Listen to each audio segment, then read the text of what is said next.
حسین زندہ باد، خدا کے دین نے پکارا، حسین زندہ باد۔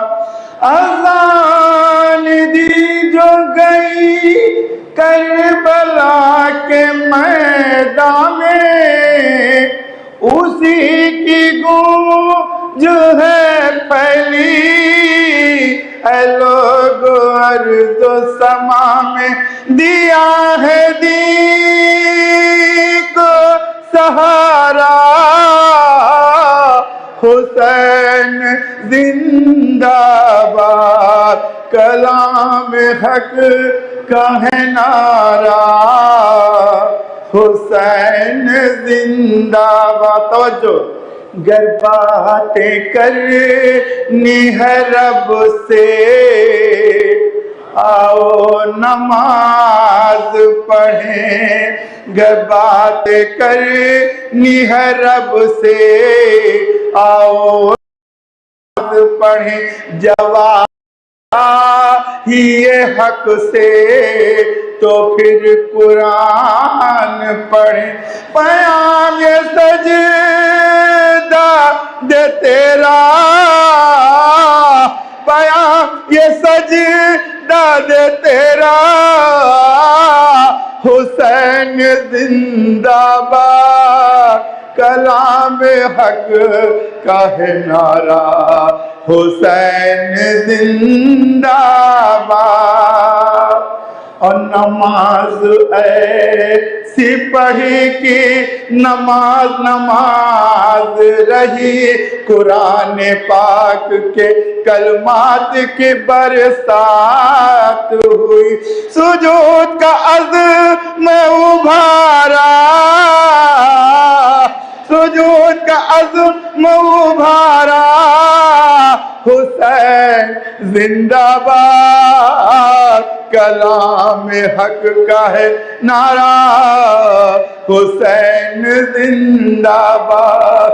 اور شیطان یزید کے ارادے کو چکنا چور کیا، نبی کے امت کی دنیا سے غم کو دور کیا، نصیب سب کا سنوارا، نصیب سب کا سنوارا، حسین زندہ باد، کلام حق کا ہے نعرہ، حسین زندہ باد۔ علی علی علی کی بیٹی نے باطل کا سر جھکایا ہے، علی کی بیٹی نے باطل کا سر جھکایا ہے، خود کے شہر میں لاچار اسے بنایا ہے، بنایوں حق کا مینارہ،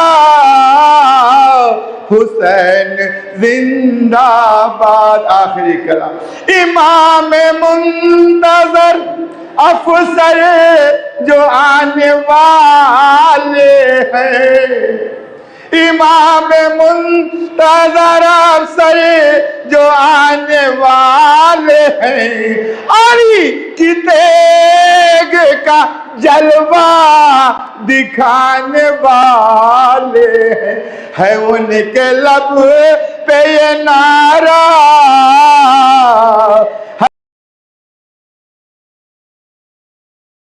ہے ان کے لب پہ یہ نعرہ،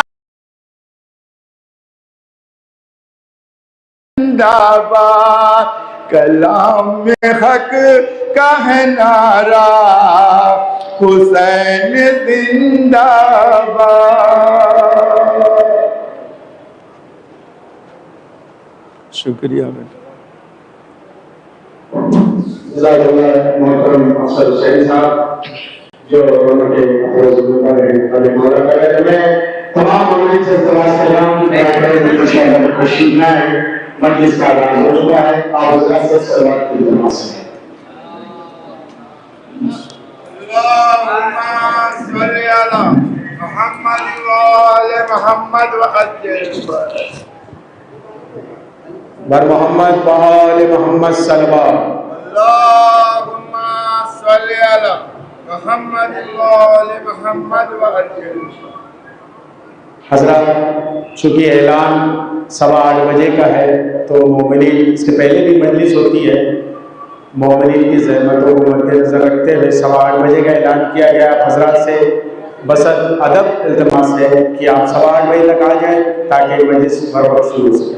برائے خسرود امام زمانہ بلند ترین صلوات. صل على محمد وآل محمد.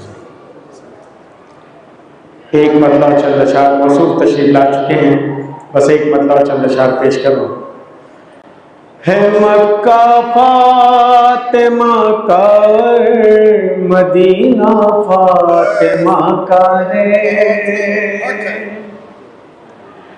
مکہ فاطمہ کا، مدینہ فاطمہ کا ہے مکہ فاطمہ کا، مدینہ فاطمہ کا ہے.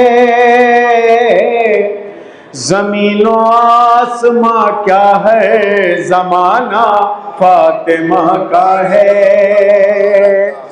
زمین و آسماں کیا ہے، زمانہ فاطمہ کا ہے.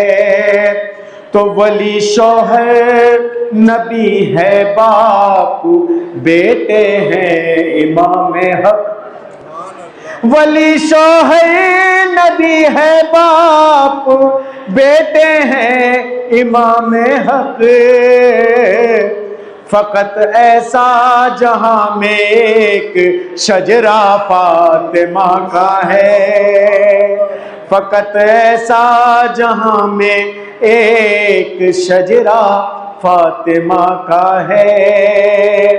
تو جہاں میں آج جو یہ خوبصورت دی کا چہرہ ہے، جہاں میں آج جو یہ خوبصورت دی کا چہرہ ہے، بنایا اس کو خالق نے، سجایا فاطمہ کا ہے. بنایا اس کو خالق نے، سجایا فاطمہ کا ہے.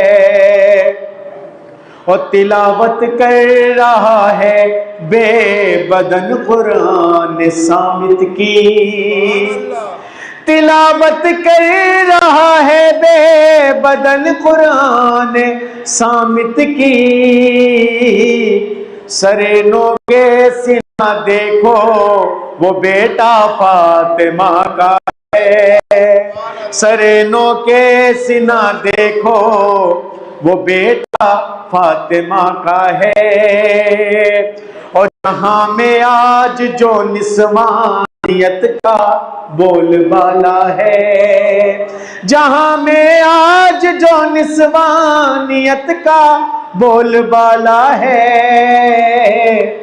کرم یہ ماں و بہنوں پر عقیلہ فاطمہ کا ہے. او خدا کی مدح خوانی کا طریقہ دیکھ لے دنیا. خدا کی مدح خوانی کا طریقہ دیکھ لے دنیا. کلام پاک کے لب پر قصیدہ فاطمہ کا ہے. اللہم صلی علی محمد وآل محمد. خدا کی مدح خوانی کا طریقہ دیکھ لے دنیا. کلام پاک کے لب پر قصیدہ فاطمہ کا ہے. اور قسیم النار والجنہ ہے ایک دین کا مالک. قسیم النار والجنہ ہے ایک دین کا مالک. ہے شوہر فاطمہ کا اور بابا فاطمہ کا ہے. یا اور امامت ان سے ہے روشن تو کیا یہ بات بتلائیں، امامت ان سے ہے روشن تو کیا یہ بات بتلائیں، ستاروں چاند سورج میں اجالا فاطمہ کا ہے، اور یہی ہے مالک کن جس کو چاہے جو کر دے، مالک کن کو چاہے جو عطا کر دے، خدا کا جو ہے ارادہ فاطمہ کا، خدا کا جو ارادہ ہے ارادہ فاطمہ کا ہے، اور شکیل اب تک سمجھ پایا نہ میں یہ ماجرا کیا ہے، شکیل اب تک سمجھ پایا نہ میں یہ ماجرا کیا ہے، یہ آل اللہ ہے یا یہ گھرانہ فاطمہ کا ہے۔ بر محمد وآل محمد صلی اللہ علیہ وسلم۔ جو مومنین باہر تشریف رکھتے ہیں ان سے بسط خلوص التماس کی جاتی ہے۔ مسجد تشریف ہے، مجلس کا آغاز ہونے جا رہا ہے، موصول تشریف آ چکے ہیں۔ ازیات تشریف یعنی سے بلانے کا خانسہ مجالس کی ہے، دوسری مجلس ہے جسے آیت اللہ علامہ سید منتظر مہدی صاحب کی بات فرما رہے ہیں، انشاءاللہ یہ سلسلہ 16 تاریخ تک چاہے جاری رہے گا۔ آپ حضرات سے پابندی برتنے کی گزارش ہے۔ میں موصول سے نماز پڑھوں گا کہ برائے پر میں پر تشریف لائے محمد محمد صلی اللہ علیہ وسلم۔ یا سیدتی یا مولادی یا عقیل بنی ہاشم، یا سیدتی یا مولادی یا خیر النساء العالمین، یا سیدی یا مولا یا قمر بنی ہاشم، یا شہنشاہ کربلا، یا مجاہدوں کے سلطان، یا محسن اسلام، یا جگر گوشاری، یا دلبر بطول، یا نواز رسول، یا خاندان رسالت کے پھول، یا حضرت امام حسنین علیہ السلام، کبار میں امام حضرت مہدی زمان پر باواز بلند صلوات، اللہم صلی علی محمد وآل محمد وعجل۔ رحم اللہ من قرأ الفاتحہ۔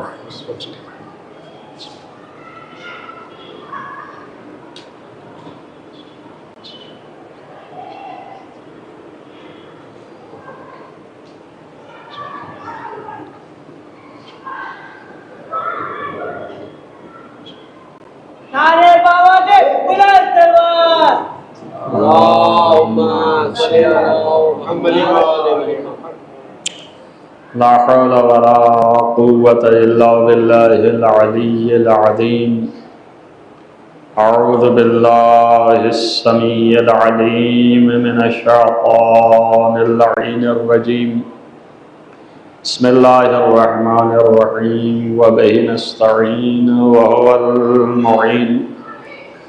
الحمد لله رب العالمين، والعاقبة للمتقين، والجنة للموحدين، والنار للملحدين والمنكرين، والصلاة والسلام على سيد الأنبياء والمرسلين، خاتم النبيين، مولانا مولى الكونين، جد الحسن والحسين أبي القاسم محمد، اللہم صلی علی محمد وآل محمد وعجل۔ ولا سيما على ابن عمه ووزيره ووصيه وخليفته، مطلوب كل طالب، غالب كل غالب، مولانا علی بن ابی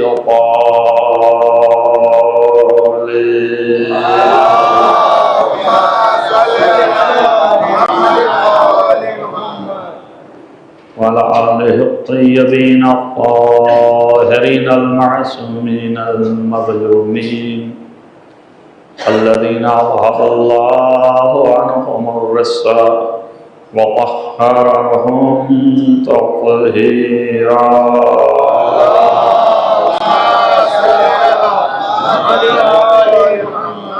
ولعنة الله على أعدائهم أجمعين من يومنا هذا إلى قيام يوم الدين.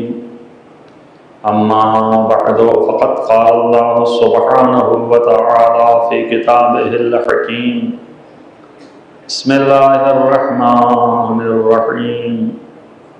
قل إن كنتم تحبون الله فاتبعوني يحببكم الله ويغفر لكم ذنوبكم والله غفور رحيم. صلوات الله.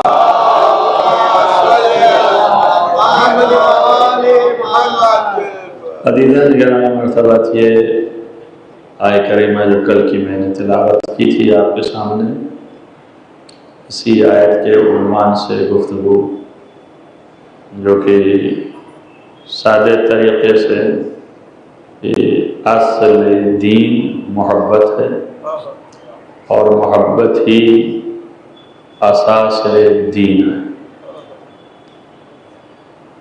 بلکہ یوں بھی کہا جا سکتا ہے کہ دین ہی محبت ہے، جو کہ میں نے سپورٹ میں آپ کے سامنے کل وہ حدیث جو کہ امام محمد باقر علیہ السلام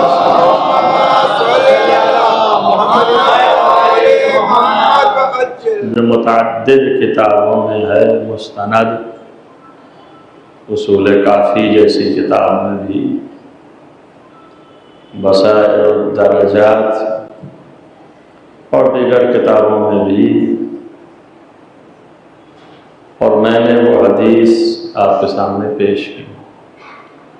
قرآن کی آیت جو ہے وہ واضح اور روشن، سیدھی، فقط یہ ہے کہ ذہن ہمارا اس کے تمام مطالب تک پہنچے، تاکہ اس کی گہرائی تک پہنچ سکیں کہ خدا کا منظور و مقصود کیا ہے. ہمارا ہدف اور مقصد تو صرف یہی ہے کہ ہم زیادہ سے زیادہ خدا کو پہچانیں. اس کے پہچاننے کے بہت سے ذرائع یعنی ذریعے، ان میں سے ایک ذریعہ اس کے کلام کی معرفت ہے. اگر اس کے کلام کو پہچاننے لگے، اس کی حقیقت اور اس کے معانی و مقاصد تک پہنچنے لگے، تو یہ معرفت خدا کی زینوں میں سے، ذریعوں میں سے پہلا ذریعہ ہے. اس نے بندوں کے ساتھ اپنا ربط اپنے کلام سے کیا ہے. اس لیے ہے نا کہ اگر آپ قرآن کی تلاوت کرتے ہیں تو گویا اللہ سے کلام کر رہے ہیں. تو جب کوئی کسی سے کلام کرتا ہے تو ربط ہوتا ہے، تبھی کلام کرتا ہے. اور اس تلاوت کے معنی یہ ہے کہ خدا خود آپ سے بول رہا، آپ سے کلام کر رہا ہے. تو اسی لیے آداب بھی ملحوظ ہوتے ہیں کہ بھئی اگر آپ عام آدمی سے بات کرتے ہیں تو وہاں پہ بھی مراتب کا خیال رکھتے ہیں، تہذیب سے، تمدن سے، اخلاق سے گفتگو کرتے ہیں. تو ظاہر ہے کہ اللہ سے جب گفتگو کر رہے ہیں تو وہ تو مالک حقیقی ہے اور وہی خالق کل ہے. اس کے سامنے ہم اپنے کو پیش کر رہے ہیں اور اس سے گفتگو کر رہے ہیں، تو انتہائی ادب کے ساتھ ہونا چاہیے. ہر طریقے سے مزین ہونا چاہیے. اسی لیے کہتے ہیں کہ مستحب ہے کا معنی یہی ہے، اخلاقیات میں سے کہ آپ کسی کے سامنے کھڑے ہوں تو مرتب اچھے طریقے سے ہوں، باوضو. کیوں کہا گیا ہے کہ قرآن کو مس ہی نہ کرو اس وقت تک جب تک کہ طہارت سے نہ ہو جاؤ. لا یمسہ الا المطہرون، اس کو چھو ہی نہیں سکتے ہیں سوائے ان کے کہ جو پاکیزہ ہیں. تمام ظاہری آیت کا مطلب تو یہی لیتے ہیں کہ وہ لوگ جو باطہارت ہیں، پاکیزہ ہیں، وہی چھو سکتے ہیں. یہ ظاہر ہے، البتہ اس کا باطن کچھ اور ہے. اللہ کے کلام میں کچھ ظاہر ہوتا ہے اور کچھ باطن ہوتا ہے. مصحف ناطق حضرت امام جعفر صادق علیہ السلام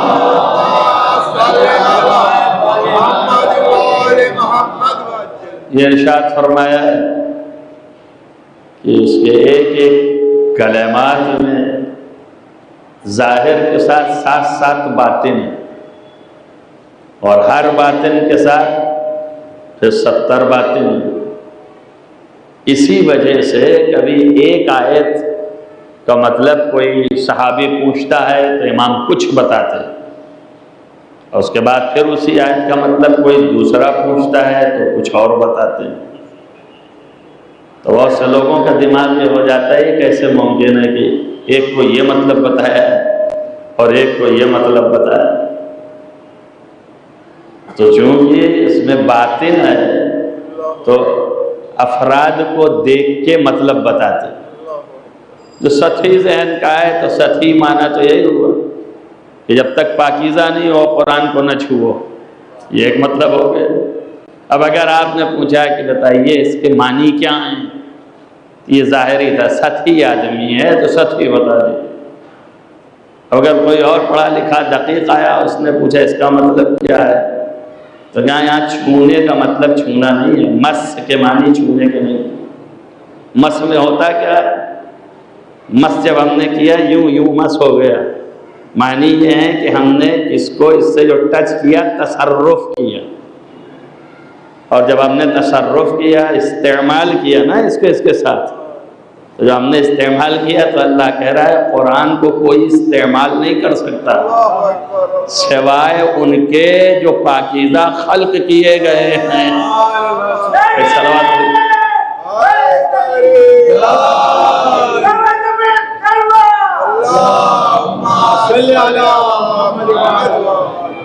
اب اس کا یہ مطلب نہیں ہے کہ دو معنی الگ الگ ہو گئے اور یہ دونوں مخالف ہیں ایک دوسرے کے. وہ ظاہر تھا یہ باطن. وہ ظاہر یہ تھا کہ کوئی بھی نجس نہیں چھو سکتا، تو ہم اور آپ جو پیدائشی نجس ہیں وہ نہیں چھو سکتے اس وقت تک جب تک پاکیزہ نہ ہو جائیں. اب پیدائشی کے پاک ہونے کا کیا طریقہ ہے تو وہ بھی شرائط بتا دی ہے، جس کی پہلی شرط یہ ہے کہ ایمان ہو. ایمان جب آئے گا تو طہارت ہوگی.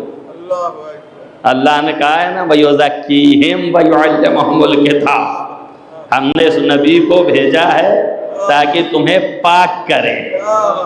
تو پاک کیسے کرے گا؟ جب تم ایمان لے لو گے، تمہارے سامنے ایمان رکھے گا. اور ایمان لانے کے لیے راستہ کہاں سے لائے گا؟ تو اس سے پہلے لکھا وَالَّذِي بَعَثَ فِي الْأُمِّيِّينَ رَسُولًا مِّنْهُمْ يَتْلُو عَلَيْهِمْ آيَاتِهِ، تمہارے ایمان لے آنے کے لیے آیتوں کی تلاوت کرے گا. اس کا مطلب یہ ہے کہ جب آیتوں کی تلاوت ہوگی تو بشر کا دل ادھر راغب ہوگا، اور بشر جو ہے اس پر رغبت پیدا کرے گا. فوراً جب رغبت پیدا کرے گا اور اس کی عظمت اس کے دل پر چھائے گی تو فوراً ایمان لے آئے گا کہ یہ کلام اللہ ہے، اس کا مطلب اللہ ہے اور یہ اللہ کا نبی ہے. اور جیسے ہی ایمان لے آئے گا ویسے ہی پاک کر دیا نبی نے. وَيُزَكِّيهِمْ پاک کر دیا نبی نے ان کو تلاوت کلام کر کے. تاثیر کلام الہی یہ ہوا کہ دل جو ہے وہ آمادہ ہوا اس کو قبول کرنے کے لیے، اور جیسے ہی آپ نے کلمہ پڑھا ویسے ہی تزکیہ آ گیا، ایک پاکیزگی ہے۔ اس کے بعد پھر رہ کے نجس ہو جاتے ہیں، جنہیں نجاست بتائی اللہ نے، تب ان سے بھی بری ہونے کے لیے وضو رکھ دیا، غسل رکھ دیا۔ تب یہ ظاہری کلام ہو گیا کہ ایمان کے بعد عمل میں سے وضو اور غسل عمل ہے، تو یہ دو بجا لائے آپ، تو اب آپ قرآن کو چھو سکتے ہیں۔ یعنی قرآن کی عظمت یہ ہے کہ جب تک آپ پاکیزہ نہ ہوں ہاتھ نہیں لگا سکتے ہیں، اور کلام کرنا ہے آپ کو، پڑھنا ہے آپ کو، تلاوت کرنی ہے تو ہاتھ تو لگانا ہی ہے۔ جیسے ہی آپ کھولیں گے تو ہاتھ ہی سے تو کھولیں گے، ہوا سے ایسے پھونک کے کھول لیں اور پورا کھل جائے ایسا تو ممکن نہیں ہے، تو ہاتھ لگانا پڑے گا۔ ہاتھ لگانا ہے تو طہارت ضروری ہے، تو جب طاہر ہوں گے تو اس ورق کو آپ چھوئیں گے، جب طاہر ہوں گے تو آمادہ ہے ذہن آپ کا؟ پتہ نہیں مجھے کہ آمادگی ہے یا نہیں۔ اگر آمادگی ہے تو آپ میرے اشاروں تک پہنچنے کی کوشش کریں کہ جب آپ قرآن کے ورق کو کھولیں جس پر لفظ قرآن کی الفاظ اور کلام لکھا ہوا ہے، تو آپ طاہر ہوں، پاکیزہ ہوں۔ اور یہ قرآن جو ہے لکھا ہے، لفظ کی شکل میں ہے، تو قرآن دو طرح کے ہیں۔ اللہ نے دو قرآن بنائے ہیں، ایک قرآن جو ہے وہ لفظی ہے اور ایک قرآن جو ہے وہ شخصی ہے۔ تو جب لفظی کو آپ نہیں چھو سکتے ہیں بغیر طہارت کے، تو پھر شخصی کے پاس کیسے جائیں گے بغیر طہارت کے؟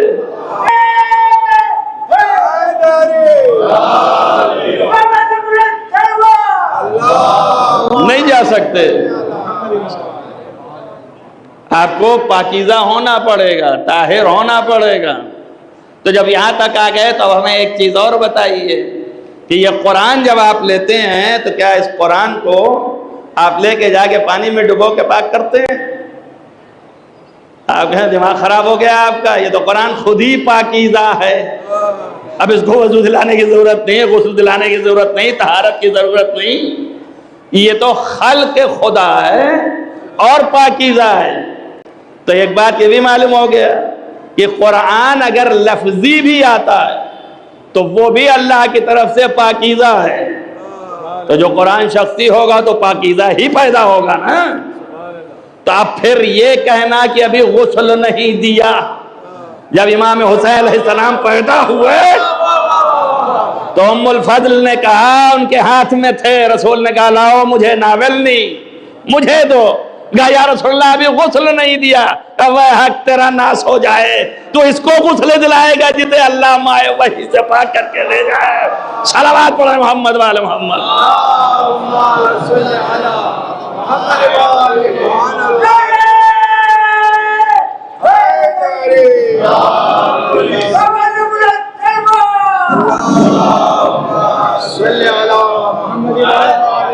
تو یہ پاکیزہ بھی ہے اللہ کی جانب سے، آپ کو طہارت دینے کی ضرورت نہیں، خلقت پاکیزہ ہے۔ اور آپ کیا تھے؟ خلقت نجس تھی۔ تو آپ کو معلوم ہو گیا کہ آپ قرآن کے برابر نہیں ہو سکتے۔ آپ یہ لفظی قرآن جو لیے ہوئے ہیں اس قرآن کے برابر ہو سکتے ہیں؟ نہیں ہو سکتے۔ تو جب آپ لفظی کے برابر نہیں ہو سکتے تو شخصی کے برابر کیا ہوں گے؟ اسی کو علی ابن ابی طالب نے جنگ صفین میں کہا، جب جزدان میں اینٹیں ٹانگ کے ہمارے عاص اور معاویہ کی چالاکی سے سامنے لایا گیا، اور سادے دماغ کے مسلمان جو آج بھی پائے جاتے ہیں، یہی مسلمان جو کہ علی والے تھے، علی کے ساتھ تھے، جنگ کر رہے تھے، آج بھی بہت سے علی والے ہیں، سادے دماغوں والے، تو یہ کھڑے ہو گئے، ان کا قرآن کے مقابلے میں کیسے جائیں گے؟ مولا نے مسکرا کہ آپ بے وقوف ہو، وہ قرآن نہیں ہے، قرآن ادھر ہے۔ اب سادوں کو تو سمجھ میں نہیں آتا، انہوں نے کہا ہم کو تو وہی دکھ رہا ہے جزدان والا، ہم ادھر جائیں گے، میرے نہیں سمجھ میں آ رہا۔ وہ خاموش جزدان میں کیا معلوم کیا ہے، مگر اس پر ایمان ہے، جو بولتا ہوا قرآن ہے اس پر ایمان نہیں ہے۔ ایک صلوات پڑھیے۔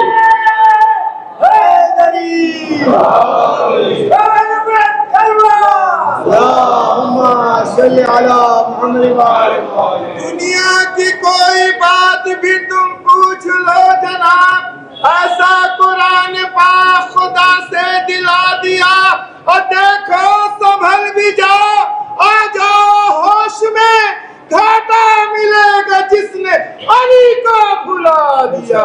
حق الایمان نعرہ حیدری، سود کمی بلد حیدری سلوات، صلی علی محمد۔ اب لوگوں کے دماغ میں یہ آتا ہی نہیں ہے۔ اب یہاں پہ ہم بیٹھے اور بیٹھنے کے بعد قرآن کی آیت کی تلاوت کی، تو یہ آیت کی تلاوت کرنا ثواب کا باعث ہے۔ یہ قرآن لفظی ہے، اس کی تلاوت ہوئی ثواب ملا۔ اب یہ تلاوت جو کر رہے ہیں آپ، یہ الفاظ کے خصائص ہی تو ہیں۔ یہ الفاظ جو بولتے جا رہے ہیں، تلاوت کرتے جا رہے ہیں، آپ کے سمجھ میں آ رہا ہے؟ نہیں آ رہا سمجھ میں، آپ کی زبان نہیں ہے۔ اب اگر سیکھا ہے، کچھ جانتے ہیں، تو تھوڑے الفاظ آ رہے ہیں، معنی تھوڑے سے معلوم ہے تو سمجھ میں آ رہا ہے۔ لیکن یہ کہ جو تلاوت ہو رہی ہے تو اسے کیوں سن رہے ہیں؟ غضب کچھ بھی ہو جائے، اللہ کا کلام ہے تو اب اللہ کے کلام کی طرف دیکھنا بھی ثواب ہے، اور اللہ کے کلام کو پڑھنا بھی ثواب ہے، اور اللہ کے کلام کو سننا بھی ثواب ہے۔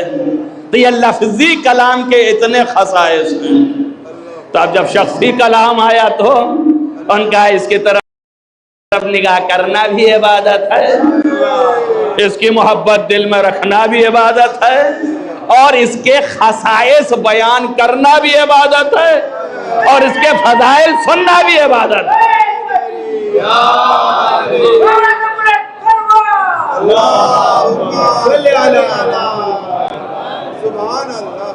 تو یہ ہے شخصی قرآن، اس کو سمجھنا ویسے ہی فرض ہے جیسے یہ لفظی ہے۔ آپ کے سامنے عنوان کلام یہی کیا نا کہ کلام اللہ ہے، لہذا اس کو سمجھنا ہے آپ کو، اس کی چیزوں کو جتنا مزید داخل ہو کے اندر گہرائی سے سمجھیں، یہی معرفت خدا بند ہے۔ تو جب شخصی لفظی کلام کو سمجھنا اور پڑھنا یہ جو ہے معرفت خدا ہے، تو جو شخصی کلام ہے اللہ کا شخص کی شکل میں، تو اسے بھی سمجھنا، اس کی ذات کو پہچاننا، یہ بھی معرفت خدا ہے۔ اسی لیے کہا مانا عارفہ، اہل بیت نے فرمایا جس نے ہمیں پہچانا اس نے اللہ کو پہچان لیا۔ اگر ہمیں پہچان لیا تو اللہ کو پہچان لیا، اور جس نے ہمیں مانا اس نے اللہ کو مان لیا، اور جس نے ہمارا انکار کیا اس نے اللہ کا انکار کر دیا۔ ایک صلوات پڑھیے محمد وآل محمد۔ زیارت پڑھتے ہیں آپ، زیارت جامعہ میں جائیے، آپ جب پڑھتے ہیں تو وہاں خطاب کرتے ہیں سلام و آپ پر، آپ کی وہ ذات ہے کہ جس نے آپ کو پہچانا اس نے خدا کو پہچانا۔ یعنی کھڑے ہو کے آپ سلام کر رہے ہیں تو یا تو آپ وہاں جھوٹ بولتے ہیں اور یہاں باتیں کرتے ہیں، فضائل آل محمد کیا ہے، کیا ضرورت ہے اسے پڑھنے کی، کیا حاجت ہے؟ یعنی دل آپ کا مطمئن نہیں ہے، اور اس کے بعد وہاں جا کے کہتے ہیں ابھی جب فضائل پڑھو گے نہیں تو پہچانو گے کیسے؟ تم ہماری برائی تو ڈھونڈتے پھرتے ہو، اسی کے لیے نا کہ ہمیں پہچان لو کہ میں کتنا برا ہوں، تو تمہیں اہل بیت کے فضائل ڈھونڈتے پھرو تاکہ پہچان لو کتنے اچھے ہیں، اسی قابل ہو جاؤ۔ اور اگر اس سے پہچاننے سے بھاگتے ہو تو پھر جھوٹے ہو، تڑپ بتا رہے ہو کہ مجھے جانا ہے، تڑپ رہے ہو کہ میں وہاں پہنچ جاؤں اور زیارت کروں اور بات کروں، جھوٹ بولتے ہو، مکار ہو، تم منافق ہو، تم اس کے بہانے سے ملک گھومنا چاہتے ہو، تم اس کے ذریعے سے سفر کرنا چاہتے ہو، تم زیارت کے لیے نہیں جانا چاہتے ہو۔ زیارت جانے کے معنی ہی یہ ہیں کہ جو بولنے والے ہو پہلے اس کو پہچان لو، دل میں معرفت پیدا کر لو، اس کے بعد کھڑے ہو کے سلام کرو تو وہ بھی کہیں گے ہاں یہ صحیح آیا ہے. اور کیا کرے کہے تو تھے بہت پریشان تھے, سب کچھ کیا کچھ ہوا نہیں. ارے کیسے ہوتا, دل میں تو کچھ اور لے کے گئے تھے. اب کیسے تم کو مل جاتا, کس طریقے سے ہو جاتا؟ وہاں تو وہ جان رہے ہیں نا, ہم کو بیوقوف بنا سکتے ہو. ہم کچھ نہیں جانتے, سادے ہیں. ہم نے اوپر سے دیکھا ہم گھر بہت اچھے آدمی ہیں, اندر سے کیا تھے خدا ہی جانے ہے نا. تو ہم کو بیوقوف بنا سکتے ہو لیکن ان کو تو نہیں. وہ زری میں لیٹے بھی ہیں, مسکرا بھی رہے ہیں. جب بیوقوف بنانے آیا ہے یہاں پہ کھڑا ہو کر کے. یہی منافق جب باہر نکلتا ہے تو میرے خلاف بولتا ہے, اور جب یہاں آتا ہے تو میرے لیے سلام و دعا سب کچھ کر رہا ہے. یہ تو ان کا کرم ہے کہ اشارہ نہیں کر رہے ہیں, ورنہ جو ملائکہ موکل ہیں کب کے مگاوے باہر کر دیے ہوتے. یہ رحمت ہے, یہ کرم ہے, تو نہیں اشارہ کر رہے ہیں, ورنہ ابھی کوئی نہ کوئی دھکا مار کے باہر کر دیتا. اور کبھی ضرورت نہیں پڑتی ہے نا, سوچئے ملک دکھائی بھی نہیں دیتے ہیں, انسانی کی طرح کوئی نہ کوئی پہنچے گا دھکا مارے گا باہر. اور کتنے ایسے ہیں جن سے اگر ان کی ناراضگی ظاہر ہو گئی تو قیامت تک دروازے پہ کھڑے رہے, اندر داخل نہیں ہو سکتے. یہ ان کے اپنے رحمت ہے, کرم ہے کہ وہ جو ہے آپ کے اور میرے ساتھ یہ کرم کر رہے ہیں. آپ کو معلوم ہے نہیں معلوم ہے, ایک عالم دین ایسے بھی گزرے ہیں جو 70 علوم کے مالک تھے بیک وقت, اور یہ جو علوم دنیاوی کہلاتا ہے. علامہ بہائی نام مشہور ہے. یہ جو جتنے آج روضے بنے ہوئے ہیں ان سب کی آرکیٹیکٹ انہوں نے کیا ہے, اور ایسا بنایا ہے امیر المومنین کا روضہ کہ جب سورج نکلتا ہے تو پہلی کرن پڑتی ہے, اور جب ڈوبتا ہے تو آخری کرن پڑتی ہے.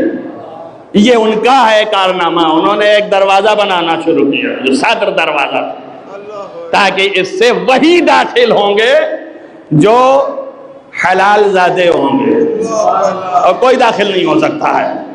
نجس کیسے جائے قریب مولا کے؟ بات تو اس کی چل رہی تھی نا, یہ قرآن مجسم ہے, پاکیزہ جائے گا. تو خیال نہیں رہا ہوگا کہ نجس نہ جانے پائے, اس نے دروازہ ایسا مرتب کیا اور اس کے اعمال تھے, اعمال کرنا شروع کیا. مولا نے خواب میں دکھایا یہ نہ کرو. ایک دن دکھایا, سوچا خواب ہے ایسے ہی ہوگا. دوسرے دن پھر ناراضگی سے کہا مت کرو, پھر سوچا خواب ہوگا. تیسرے دن بھی غصے میں کہا کہ قطعاً نہ کرنا, اور معمار کو کہا جو بنانے والا تھا کہ نہیں بنانا. اس کے ہاں بھی 3 دن مسلسل آگے گا کہ نہیں کرنا. تو اس نے گھبرا کے آ کے انکار کر دیا. اس نے کہا صاحب میں نہیں کروں گا. تو کیوں نہیں کرو گے؟ کہا میں آپ کی بات مانوں یا ان کی جو لیٹے ہیں. کیوں؟ کہا اس لیے کہ انہوں نے خواب میں کہا نہ کرو. کہا تمہیں بھی کہنے گئے؟ کہا مجھے بھی کہہ رہے ہیں کہ مت کر. کیوں؟ اس لیے کہ مولا نے جواب بھی سنایا ان کو. کہا تو کون ہوتا ہے کسی کے راز کو فاش کرنے والا؟ یہ دیکھیے کرم ہے مولا کا. تو کون ہوتا ہے؟ آنے دے جس کو جو بھی آ رہا ہے. وہ حساب کتاب چھوڑ دے, وہ میرے اوپر چھوڑ دے, میں سمجھ لوں گا کہ کیا ہے کیا نہیں ہے, لیکن تو نہیں ہے. تو دیکھیے یہ ذہنیت کہاں سے آئی. بتانا اتنا ہی چاہ رہا تھا آپ کو کہ یہ جب عقیدے میں ہوگا کہ واقعی یہ مسلم کلام الہی ہیں تو یہ پاکیزہ ہیں, اور جب پاکیزہ ہیں تو نجاست کو جانے نہیں دیں گے ہم. دادا نجاست دور رہے, سے قریب نہ آنے پائے. ان کی ذات مقدس ہے. تو اب یہ پاکیزہ ہستیاں ہیں. ایک چیز ایسی ہے جس میں رسول کے مساوی ہیں آل رسول, یہ ہے طہارت. کل میں نے 5 بتائے نا کہ 5 چیزوں کا اعتراف ناسبی علماء نے کیا کہ محمد و آل محمد برابر ہیں اس میں. پہلا کل کیا تھا آپ سے بتایا؟ پہلا کیا تھا؟ صلوات تھی نا, جس میں مساوی ہیں. جتنا محمد پر صلوات بھیجنا ہے اتنا ہی آل پر بھی بھیجنا ہے. معلوم ہے دونوں مساوی ہیں, برابر ہیں. آپ جو ہے کم نہیں کر سکتے. اور اگر کسی نے کسی طریقے سے فصل دیا تو پیغمبر نے فرمایا اس نے جفا کیا مجھ پر, میرے اوپر ظلم ہے. آل پر ظلم نہیں ہے. اب نبی کو بھی دیکھیے کہ نبی نے ادھر نہیں دیا نسبت, کہا ان کو اوپر ظلم نہیں ہے, وہ تو ہے ہی اللہ کی طرف سے, انہیں کون ادھر سے ادھر کر سکتا ہے. ظلم تو میرے اوپر کر رہا ہے. کیوں اپنے کو کہا؟ اس لیے کہا کہ تو مجھے مان رہا ہے نا، تو جب مجھے مان رہا ہے تو جب تک ان کو نہ مانے گا مجھے نہیں مان رہا ہے۔ زیادہ ظلم میرے اوپر کر رہا ہے، تو سمجھ رہا ہے کہ میں مان رہا ہوں، لیکن تو مان نہیں رہا ہے، میرے اوپر ظلم کر رہا ہے، ظالم ہے تو۔ جس نے بھی فصل کیا ولو لفظ علی کے ساتھ بھی، اور کہا اللہم صلی علی محمد وعلی آل محمد، کہا جفا نہیں، اس نے میرے اوپر ظلم کیا، جفا کیا، لہذا اسی طرح سے بلا فصل جیسے درود میری ویسے ہی درود اس کی، تو دونوں مساوی ہیں۔ اور ظاہر ہے کہ یہ عظمت اتنی بلند ہے کہ اہل سنت کے اماموں میں سے شافعی نے کہا بھی ہے کہ آپ کی قدر اتنی بلند ہے کہ آپ کی محبت بھی فرض کیا اللہ نے، اور آپ ایسی ذات والا ہیں، اے اہل بیت، اے آل محمد، لم یصلی، جو بھی شخص آپ پر درود نہ پڑھے لا صلاۃ لہ، تو اس کی نماز نہیں ہے۔ تو عالم اسلام کی نماز بھی بغیر درود کے نماز نہیں ہے۔ کس کے درود کے؟ رسول اللہ کے خالی نہیں، آل کے اوپر درود پڑھے، اگر وہ پڑھتا ہے تو یہ نماز ہی نہیں ہے، یہ نماز ہے ہی نہیں۔ اللہ نے اپنی عبادت میں کچھ کہہ رہا ہوں، درک کرنے کی ضرورت ہے اور گہرائی تک جانے کی، اور ثقیف و ضعیف و ظاہری دماغ والے بے وقوف جو ہیں، میں ان کی بات نہیں کرتا ہوں، وہ تو بیچارے ہیں، بیچارے ہیں تو ایسے ہی لوگ تو زبان دراز ہوتے ہیں، انہی کی زبانیں بڑی بڑی ہوتی ہیں۔ اساس جو ہے زبان دراز کیوں تھا؟ اس لیے کہ بدعقل تھا، بیچارہ تھا، سمجھ نہیں تھی، تو زبان درازی کی خوارج پیدا کر دیے کہ نہیں پیدا کر دیے؟ تو معلوم بھائی ایسے لوگ ہیں جو ثقیف و ضعیف دماغ کے ہیں، ان کو اندازہ ہی نہیں کہ کیا ہو رہا ہے کیا نہیں ہو رہا، پتہ ہی نہیں ہے، درک نہیں ہے، ظاہر دیکھ رہے ہیں، جیسے ظاہر میں دیکھا اور کہا یہ قرآن۔ پہلا انسان تھا جنگ صفین میں علی ابن ابی طالب کے ساتھ جنگ کرنے والا اور یہ آواز لگانے والا جو قرآن کے مقابلے میں نہیں لڑیں گے، اور مولا کہہ رہے ہیں وہ قرآن نہیں ہے، مالک اشتر دیکھ کے کہہ رہے ہیں کم وقت ادھر کہاں دیکھ رہا ہے، ادھر دیکھ، مگر نہیں، اب وہ قرآن نہیں ہے، یہ قرآن ہے، نہیں، قرآن تو وہی ہے۔ اس کا مطلب کیا ہوا؟ ثقیف و ضعیف دماغ، درک نہیں، حقیقت نہیں جانتے، معرفت نہیں ہے، پہچانتے نہیں ہیں۔ یہی لوگ ایسے تھے جو 4000 سے اوپر، بعض لوگوں نے لکھا ہے 40,000 خوارج جو مولا کے اس سے نکل گئے، ان میں ایسے تھے کہ قرآن کی تلاوتیں کرتے تھے تو گریا کرتے تھے، روتے تھے۔ حضرت کمیل ابن زیاد فرماتے ہیں کہ مولا علی کے ساتھ کوفے میں گلیوں سے گزر رہے تھے شب کی تاریکی میں، اندھیری رات، سناٹا بالکل، اس میں ایک جو ہے تلاوت کر رہا ہے، اور تلاوت کی آیت بھی یہی کہہ رہی ہے کہ وہ لوگ جو مجھے راتوں میں جب سب سو جاتے ہیں اور یاد کرتے ہیں تو ان کے لیے میں ہوں۔ وہ آیت پڑھ پڑھ کے رو رہا ہے، مولا آگے بڑھے جا رہے ہیں، کمیل کھڑے ہو گئے، آواز کھینچ رہی ہے، بار بار تلاوت کر رہا ہے۔ مولا نے کہا کیا ہے، چلو، انگا مولا سن تو رہے نا آپ کہ کتنا رو رہا ہے اور یہ آیتیں پڑھ رہا ہے، تو آپ نے فرمایا ہوا فی النار، چلو یہ جہنم میں جانے والا ہے۔ تو فوراً ان کی آنکھ کھڑی ہو گئی، جیسے ہماری آپ کی ہو جاتی ہے، یہ کیا ہے، یہ تو بیچارہ تلاوت قرآن کر رہا ہے، یہ تو ممبروں سے آگے بتانے کیا کیا سنا رہا ہے، اس کو آپ کیسے کہہ رہے ہیں؟ اب تو مولا جان رہے ہیں نا کہ کیا ہے، کہا یہ جہنم میں جانے والا ہے۔ ہم مولا سمجھ نہیں ہے کہ بعد میں سمجھو گے، چلو چلو چلو، کھینچ لیا اور چلنے لگے، بات ہو گئی ختم۔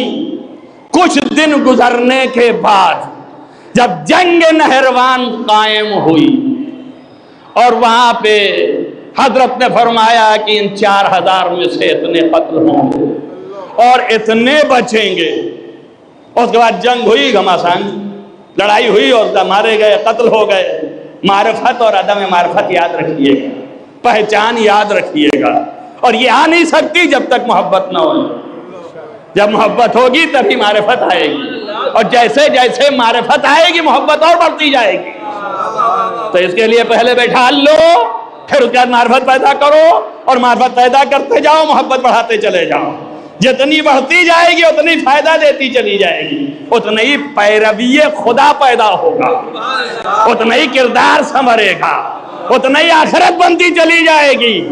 اسی کا تو نام ہے محبت علی جو آخرت سنوارتی ہے. ایک صلوات پڑھیے محمد وآل محمد.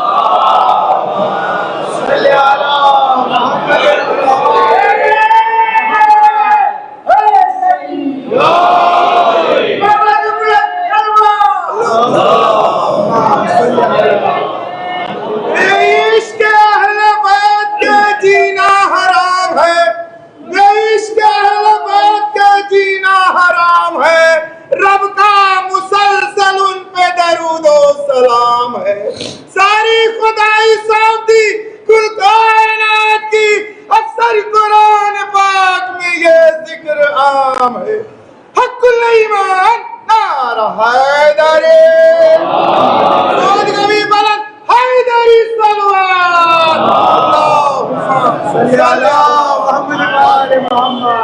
جنگ ہوئی, جنگ میں سب قتل ہوئے, جتنا بتایا مولا نے اتنا ہی. لیکن پھر بھی یقین کے لیے صاحب کھڑے تھے کہ گن لیا جائے, اس لیے کہ بہت سے ایسے بھی ہوتے تھے. مقصد اگر دل میں یہ نہیں ہے کہ جھوٹ بولتے ہیں تو کم سے کم یہی ہے کہ اور تصدیق ہو جائے, قلب کو یقین ہو جائے کہ جتنا بولتے ہیں اتنا ہی ہوتا ہے. تو ایک ایک کو گننا شروع کیا. مولا نے تلوار لی اپنی اور نشان مارتے چلے گئے, اور ایک ایک میت گنی جا رہی ہے, یہاں تک کہ اس میت پہ جب پہنچے جو رات میں تلاوت کر کے گریہ فرما رہے تھے, تو مولا نے تلوار سے یوں ہول دیا اور کہا یا کمیل اما الذی ھذا, اے کمیل یہ وہی نہیں ہے جو رات میں تلاوتیں کر کے روتا تھا. تب کمیل کو یہ بتانے کی ضرورت نہیں کہ میں نے کیوں کہا تھا فی النار. کم سے کم اتنا تو سمجھ میں آ گیا نا کمیل کے. پتہ نہیں آپ سمجھے یا نہیں سمجھے, جو علی کا دشمن ہے وہ فی النار ہی ہونے والا ہے. مولانا پہلے ہی بتا دیا فی النار ہے, اس کی تلاوت کا کوئی فائدہ نہیں ہے. اب نہ پوچھنا کہ پھر کیا ہوگا ان نمازوں کا, روزوں کا. ارے تلاوت کر رہا تھا کہ نہیں کر رہا تھا؟ مولا نے کہا جہنم میں جائے گا تو گیا کہ نہیں گیا؟ جو دشمن علی ہے نہ نماز کام دینے والی ہے نہ روزہ کام دینے والا ہے. صلوات پڑھیں محمد والے محمد.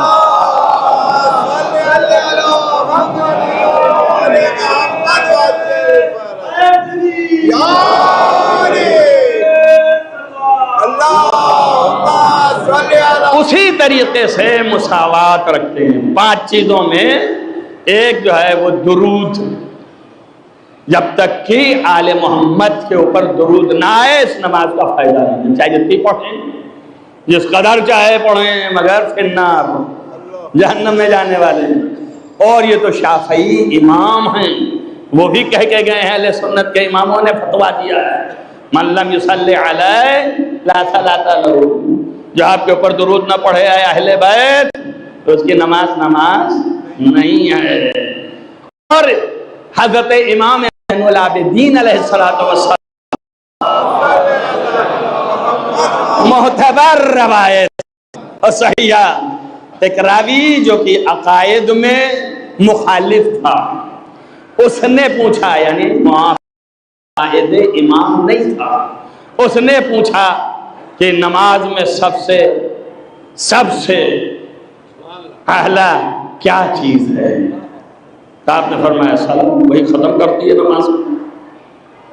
اور اس کے بعد آپ نے فرمایا کہ یہ اعلیٰ ہے, اس سے خاتمہ نماز ہونا, لیکن قبول نماز صلاۃ اللہ علینا, اللہ کی صلوات ہم پر بھیجنا, یہ خاتمہ نہیں ہے, یہ قبولیت نماز ہے. یہ وہ درجہ ہے, اس میں جو ہے شریک ہیں آل محمد. کل چند حدیثیں پڑھی, آج بھی ہدف یہ ہے کہ حدیثیں رہیں تاکہ آپ کے ذہن میں رہے کہ اپنا بیان خالی نہیں تھا, کیونکہ اپنا بیان ہو جاتا ہے کہتے ہیں ذاکر ہی کر رہے ہیں. یہ جو ہیں وہ خطابت سے کام لے رہے ہیں, نہ اطابت نہ خطابت. خطابت کیا ہے؟ وہی مولا علی سے بڑا خطیب ہو سکتا ہے؟ نہیں ہو سکتا نا. انہی کے الفاظ کو دہرانا یہ خطابت ہے. اور کیا ہے, جو فرمایا انہوں نے وہی فرما دیجئے, یہ خطابت ہے. بشرطے کی امانت کے ساتھ خیانت نہ فرمائیے. جو انہوں نے کہا ہے اتنا ہی بیان کر دیجئے, کافی ہے, وہی کافی ہے. اب تشریح کرنے چلے آپ تو گڑبڑ نہ کیجئے جب تک کہ اتنا سب ہو نا. ہر روایت موجودہ جو آپ کے سامنے ہے، جو اچھی ہے، جو اس کے مخالف ہے، وہ بھی روایت، جو اس کو تنگ کرنے والی ہے، قید دینے والی وہ بھی روایت، جس کو وسیع کرنے والی ہے وہ بھی روایت، سب ذہن میں ہونا چاہیے، تب ممبر پہ آ کے بولیے آپ، ورنہ تو اوپر سے صرف قصیدہ پڑھیے۔ دو راستے ہیں، ایک راستہ یہ ہے کہ الفاظ والے قصیدہ پڑھیے اتر جائیے، قصیدہ پڑھتے جائیے، اس سے کون مخالفت کر سکتا ہے؟ جو حقیقت ہے، فضائل جو ہیں وہ قصیدہ ہے، وہ قصیدہ پڑھتے جائیے۔ علمی بحث اسی وقت چھیڑیے گا جب یہ سب آپ کے ذہن میں ہو، نہیں ہے تو خاموش رہیے، ادھر جائیے ہی نہیں، قصیدہ پڑھیے، نیچے اتر جائیے۔ اور اگر آپ چاہتے ہیں تحلیل کرنا ہے، علمی بحث لے آنا ہے، تو پھر اس کے لیے پڑھنا پڑے گا، زحمت کرنی پڑے گی، تلاشنا پڑے گا، علماء سے پوچھنا پڑے گا، نظریات ڈھونڈنا پڑے گا۔ ابھی تو علماء جو بحث کریں گے تو اس میں نظریات آئے گی۔ ابھی میں کیا پڑھ رہا ہوں آپ کے سامنے کہ محمد اور آل محمد علیہ السلام دونوں مساوی ہیں۔ ناسبیوں نے کہا 5 چیزوں میں، اور ہم کہتے ہیں ہر چیز میں، ٹھیک ہے نا؟ بعض علماء نے کہا 100 چیزوں میں۔ اپنے شیعوں نے، ابھی یہی بحث چل رہی ہے شیعوں میں کہ حضرت زہرا افضل ہیں کہ حسین و حسن افضل ہیں، نہیں بحث کر رہے ہیں۔ اب پھر نام ان کے سب ہیں الگ الگ، وہ میں نہیں بیان کرنا چاہتا ہوں، بحث ہے، آپ ڈھونڈتے رہیے۔ کوئی کہتا ہے کہ نہیں امام حسن امام حسین افضل ہیں، کیوں افضل ہیں؟ کہا امام ہیں اس لیے امام افضل ہیں۔ حضرت زہرا ہوتی اور امام حسن امام ہوتے تو وہ ان کی امامت کی قائل ہوتی کہ نہیں ہوتی؟ تو جب امامت کی قائل ہوتی تو افضل ہوتے نا وہ ان سے، تبھی تو امامت کی قائل ہیں ان کی پیروکار ہیں کہ نہیں ہیں؟ آپ کا ایک طرف دماغ کہہ رہا ہے ارے اماں ہیں، ماں ہیں تو اس حیثیت سے افضل ہیں، ان کا ماں ہونا تو یہ نسبی ہے، لیکن مقام جو ہے وہ امام ہیں اور یہ ان کی پیروکار ہیں، تو یہ متبع ہو گئی۔ جب متبع ہو گئی تو اب یہ جو ہیں کیا ہو گئی؟ ظاہر ہے کہ مقبول ہو گئی۔ لہذا کہہ رہا ہے نہیں دیکھیے امام حسن امام حسین افضل۔ اب کیا کریے گا آپ؟ روایات میں جو زیارات مرتب ہوئیں اور معصومین نے سلام کیا، پہلے رسول اللہ، پھر اس کے بعد امام علی، پھر اس کے بعد حضرت زہرا، ٹھیک ہے نا، ان پر سلام کہا، اس کے بعد حسن و حسین، اور انہوں نے کہا وہ اس عقیدے کے رہے ہوں گے اس لیے انہوں نے ایسا کر دیا۔ ایک گروہ پیدا ہو گیا، انہوں نے کہا یہ علماء نے خراب کیا ہے۔ تو بابا امام نے پڑھا اس طرح کیسے؟ امام نے فرمایا، کل آپ کو شک ہے کہ امام نے کہا تھا کہ انہوں نے عدل بدل دیے، کیا معلوم امام نے کیا کہا ہے؟ اس کے مقابل میں کوئی چیز لے آؤ، ان کا کون سی چیز لے آئیں؟ یہ تو ایک جگہ ہے۔ آپ انہی زیارتوں میں جتنی زیارت پڑھتے جا رہے ہیں سب یہی ترتیب پڑھتے ہو نا بھائی؟ دیکھا ہے نہیں دیکھا؟ زیارت میں لکھا مولا رسول اللہ کے بعد مولا علی، اس کے بعد فاطمہ زہرا۔ صرف ایک زیارت ایسی ہے، میں سنائے دیتا ہوں، روز پڑھتا ہوں، بی بی معصومہ قم کی، جس میں رسول اللہ کی زیارت پڑھ لے ہے، اور بعد فاطمہ زہرا، پھر مولا علی، اور یہی کہتے ہیں آپ السلام علیک یا بنت رسول اللہ، یا بنت رسول اللہ، یا بنت فاطمہ و خدیجہ، یا بنت امیر المومنین۔ یہ ترتیب کیسے پلٹ گئی؟ تب کچھ ہے اس میں رمز، تبھی تو پلٹی ہوگی۔ پڑھا کس نے؟ امام رضا۔ پڑھا کس نے؟ امام جواد۔ ہماری نہیں بنائی ہوئی ہے۔ تو اب یہ دیکھیے دو طرف آ گیا معاملہ، آ گیا نا، اب ایک گروہ ادھر کھڑا ہو گیا، ایک گروہ ادھر کھڑا ہو گیا۔ تو اب یہ بحثیں ہیں، یہ لڑائی ہے، ہم آپ کے سامنے کریں تو آپ بھی ادھر سے ادھر ہو جائیں۔ اب ہمارے جو نظریات ہیں تو وہ تو ہم بیان کریں گے، ورنہ خیانت ہے کہ نظریہ کچھ ہو، آپ کا موڈ دیکھ کے بیان کرنے لگے۔ آپ کے موڈ سے مجھے کیا لینا دینا؟ مجھے تو جو حق سمجھ میں آیا ہے، پڑھنے کے بعد دلائل قائم ہوئے وہی بولوں گا نا، ورنہ پھر پڑھائی کرنے کا فائدہ کیا ہوا؟ زحمت کرنے کا فائدہ کیا ہوا؟ آپ کو جو سمجھ میں آیا آپ سمجھیے، جا کے ڈھونڈیے، اگر شک ہو رہا ہے تلاشیے۔ تب ایک گروہ یوں ہو گیا، تو یہ بحثیں ہیں علماء کی، آپ کے لیے نہیں ہیں۔ اور آخر میں آپ کے لیے بھی کہہ دوں گا، ہلکے پھلکے سمجھ لیں گے آپ خود ہی کہ ان بحثوں میں پڑھنے سے فائدہ نہیں ہے زیادہ تر۔ کیوں؟ اس لیے کہ ہر ایک کی فضیلت کسی نہ کسی جہت سے ایک دوسرے سے زیادہ ہے، کوئی اس سے افضل ہے، کوئی اس سے افضل ہے۔ یہ خلاصہ آپ کو بتا رہا ہوں، ورنہ دلائل تو بہت ہیں. ابھی ثابت کروں کہ حضرت زہرا، ایک لفظ آپ کو بتاتا ہوں، حضرت زہرا ابھی کہا نا کہ ان کی امامت کو مانیں گے تو وہ افضل ہو جائیں گے، ہم افضل ہو جائیں گے. ارے مانیں گی جب رہیں گی نا، تو ابھی تو ہے نہیں ظاہری طور پہ. امام حسن جب امام ہیں تو آپ اس کا فرض کر کے بحث کر رہے ہو. مولا علی تو امام ہے نا بھائی، تو جب مولا علی امام ہیں تو آپ وہ ان کو امام مان رہی ہیں نا، تبھی تو دفاع ولایت کرنے کے لیے باہر نکلی، اتنی مصیبت برداشت کی. تب آپ بتائیے جب امام مان رہی ہوں اس کے باوجود جب عقد ہوا تو رسول اللہ نے رخصت کرتے وقت یہ کہا یا علی تم ان کی اطاعت کرنا. توجہ کرو میری بات پر. یا علی تو کہا ابھی علی کی اطاعت ان پر واجب ہے، اس لیے کہ شوہر کی اطاعت زوجہ پہ واجب ہے. لیکن جیسے ہی قدم آگے بڑھا کہا یا علی تم بھی ان کی اطاعت کرنا، تو آپ سمجھ لیجئے برابر نہ ہوتے تو اطاعت کو نہ کہتے. یہ کہنا اس بات کی دلیل ہے کہ برابر ہیں. تبھی کہہ دیا کہ کوئی فاطمہ کے برابر نہیں ہے سوائے علی ابن ابی طالب ہے. ایک صلوات پڑھیں محمد والے.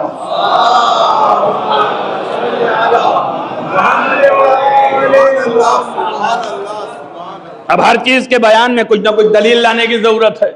نہ بیان کریں وقت چلا جا رہا ہے، ایسے ہی کہہ کے نکل جائیں گلا ایسے ہی کہا تھا. اب کب بیان کریں گے؟ اب 10 دفعہ کی یہ بھی کہیں گے. ابھی کب کریں؟ ٹائم بھی تو دو کرنے کے لیے نہیں ہے. اور صحیح بھی ہے کہ اتنا کتنی دیر تک آپ کے سامنے بیان کریں، یہ ختم ہونے والا نہیں ہے. یہ تو کئی دنوں کا ہے، اور آج ہی آپ کو آنا ہے، کل آپ کو آنا نہیں ہے. آپ چاہ بھی رہے چیز انٹرسٹنگ ہے، آج ہی سب مل جائے تو کل بھی نہیں آنا ہے، کل نکل جانا ہے، کہیں اور جانا ہے. ہر جگہ ذکر ہو رہا ہے تو اب ظاہر ہے کہ ہر جگہ سننا ہے. تو سارے مسائل ہیں نا آپ کے ساتھ. تو اب یہاں پہ دیکھیے آپ کیا معاملہ ہے، کیسے سب بیان ہو جائے. تو اب یہ مساوات میں قائل ہوں کہ یہ مساوات ہے، محمد و آل محمد برابر ہر چیز میں. وَإِلَّا کوئی نہ کوئی ایک دوسرے سے افضل ہے. دلائل موجود ہیں. امام حسین علیہ السلام معتبر ترین کتابوں نے لکھا، امام حسین علیہ السلام رسول اللہ کے آگوش میں بیٹھے اور نانا اور نواسے میں گفتگو شروع ہو گئی. ان کہا تم افضل کہ میں افضل؟ یا رسول اللہ کو فرمایا کہ آپ کیسی باتیں کر رہے ہیں، میں افضل ہوں. کہا ارے بیٹا میں افضل ہوں. منہ چومنے لگے، ارے میرے لال میں افضل ہوں. کہا نہیں آپ نہیں ہیں، میں افضل ہوں. ان کا کیسے ہو سکتا ہے کہ تم افضل ہو؟ میں افضل ہوں، میں سید المرسلین ہوں. کہا نہیں پھر بھی میں افضل ہوں. کہا کیسے ممکن ہے؟ میں ابو سید النساء العالمین ہوں، میں افضل ہوں. میں افضل ہوں، تم افضل نہیں ہو. تمام انبیاء میرے نیچے ہیں. کہا نانا پھر بھی میں افضل ہوں. سارے فضائل رسول اللہ نے اپنے جب بیان کر دیے تب امام حسین السلام نے کہا آپ بتائیے گا میں افضل ہوں کہ آپ؟ ان کا میں افضل ہوں اس لیے کہ میں نے سب بتا دیا ہے کہ میں افضل ہوں. میں فخر ولد آدم ہوں، سے بڑا کون ہو سکتا ہے؟ میں افضل ہوں. حضرت نے فرمایا ٹھیک ہے میں آپ سے اس لیے افضل ہوں کہ مجھ جیسا نانا آپ کا نانا نہیں ہے. جو کیجئے تو میں افضل ہوا یا آپ افضل ہوئے؟ اور سنیے میں افضل ہوں آپ نہیں ہیں اس لیے کہ مجھ جیسا بابا آپ کا بابا نہیں ہے. اب میں افضل ہوں کہ آپ افضل ہیں. اور سنیے میں افضل ہوں کہ آپ افضل ہیں، مجھ جیسی ماں آپ کی ماں نہیں ہے. توجہ کیجئے سلسلے وار اور بیان ہے. صلوات پڑھیے محمد والے.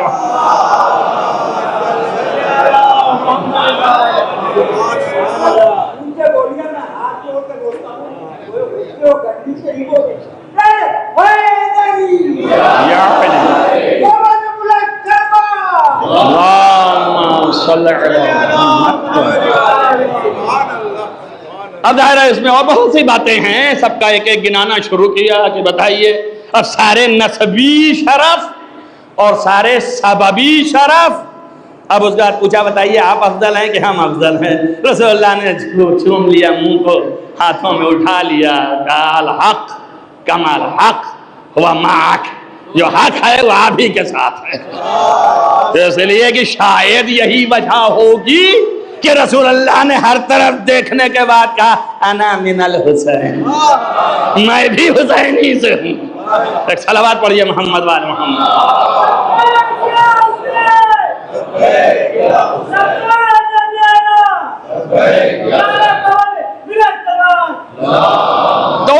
بعض چیزوں میں جو ناسبیوں نے اعتراف کیا کہ ہم مانتے ہیں کہ آل محمد صلی اللہ علیہ وسلم کے برابر ہیں، علیہ السلام دونوں برابر ہیں، ان میں سے ایک صلوات، کہ کل تفصیلی بیان کیا، اسی پہ ختم ہو گئی بات۔ دوسرا سلام، ان کا سلام کہاں؟ سلام میں بھی ہے صلو علیہ وسلم تسلیما، کا رسول کے لیے سلام ہے، آل سے کہاں ہے آگے رب؟ آل کا کہاں ہے؟ اللہ قرآن میں خود یہ سلام علی الیاسین، اب لوگ جو ہیں بدل دیے تو کیا کیا جائے، اس لیے کہ یاسین رسول اللہ ہے، اور جب یہ ال کر دیا یہ ہے آل یاسین، اور اماموں نے فرمایا کہ یہ ہے آل یاسین، لیکن وہ الیاسین ہو گیا۔ اور ایک قرات کے معنی ہیں بھی آل ہی کے، اگر علم بھی پڑھ لیجئے تو یہ لہجہ ہے، لہجہ کبھی ادھر سے نکلتا ہے کبھی ادھر سے نکلتا ہے، لیش بول دیتے ہیں نا عرب، لیش یعنی کیا مطلب؟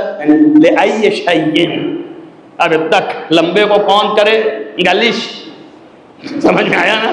تو ویسا ہی یہ بھی الیاسین، الیاسین آل یاسین الیاسین، تو سلام جو ہے آل محمد پر ہے، قرآنی ثبوت ہے، روایات تواتر کی حد تک متواتر روایات ہیں، سلام میں بھی شریک، زکوٰۃ میں بھی شریک، اس کو وہ بھی مانتے ہیں، یعنی میں ناسبیوں کی بتا رہا ہوں، میں نہیں کہہ رہا ہوں، یہ تو میں نے آپ کو سپورٹ اپنا بھی بتا دیا کہ امام نے بھی فرمایا، وہ بھی مان رہے ہیں یاسین آل یاسین ہے، اور آل یاسین، یاسین رسول اللہ کا لقب اور آپ کا نام ہے، شاٹام ہے انسان کا، اور وہ جو انسان کی شکل میں بھیجا ہے۔ ان مجالس میں بہت اہم باتیں آنے والی ہیں، مگر یہ کہ لوگ آئیں گے اور دل و دماغ سے آئیں گے تو ضرور وہ اہم باتیں آئیں گی، ورنہ انشاءاللہ اپنے ہی کلیجے میں لے کے چلے جائیں، کیوں؟ اس لیے کہ وہ سب چیزیں جو ہیں ختم ہو رہی ہیں، اور دل میں اگر رکھ لیں گے تو آئندہ فائدہ دے گی، قبر میں زیادہ، یہاں تو ہمیں نہیں معلوم کہ کتنا ہوگا، لیکن قبر میں ضرور فائدہ ملے گا۔ اب تیسری چیز جو ہے صدقہ، انہوں نے کہا صدقہ جو ہے رسول اللہ پہ حرام اور آل محمد پر بھی حرام ہے، رسول اللہ نے تو یہ عمل کر کے دکھایا، تو صدقہ حرام ہے۔ دیکھیں صدقہ میں بھی مساوی ہیں، برابر کے، اس میں کم و زیادہ نہیں ہے۔ تیسری چیز کیا ہے؟ یہ صدقہ۔ چوتھی چیز کیا ہے؟ ان کا چوتھی چیز ہے طہارت، تاہا، اللہ نے پکارا ہے اے مطہر، اے طاہر، رسول اللہ طاہر و مطہر، گفتگو طہارت کی ہو رہی تھی، اور ان کے لیے ایک آیت مسلم موجود ہے جس میں ناسبی بھی اقرار کر رہا ہے کہ اہل بیت سے مراد یہ پنجتن ہے، انما یرید اللہ لیذھب عنکم الرجس اہل البیت وَيُطَهِّرَكُمْ تَطْهِيرًا۔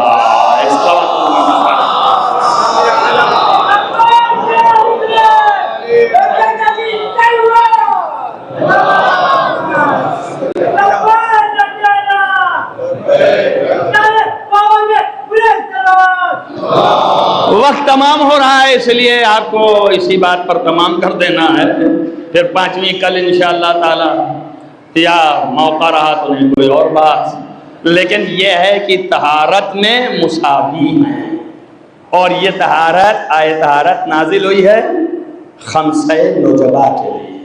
ابھی اور بھی بہت سے چیزیں ہیں جس میں مساوی ہیں، عورت کو مرد کے مساوی کبھی نہیں کیا اللہ نے، لیکن حضرت زہرا کو مردوں کے برابر کیا شہادت، اللہ نے گواہی میں کبھی برابر نہ نہیں رکھا، مرد ایک عورت دو، تو عورت برابر کی نہیں ہے نا، ایک عورت تو ایک مرد برابر ہو جاتے، لیکن گواہی میں زہرا عورت اور حسنین مرد اور علی مرد، ان کے ساتھ رکھا، وہ بھی گواہی ہماری آپ کی نہیں تھی، وہ بھی رسول کے رسالت کی گواہی کے لیے ہے نا۔ جب عیسائیوں کے مقابلے میں نکلے فَقُلْ تَعَالَوْا نَدْعُ أَبْنَاءَنَا وَأَبْنَاءَكُمْ وَنِسَاءَنَا وَنِسَاءَكُمْ وَأَنفُسَنَا وَأَنفُسَكُمْ، تو جتنا مقام حسنین کا ہے ابنا کا، اور جتنا مقام نفس سے رسول علی کا، اتنا ہی مقام گواہی دینے میں سیدہ کا،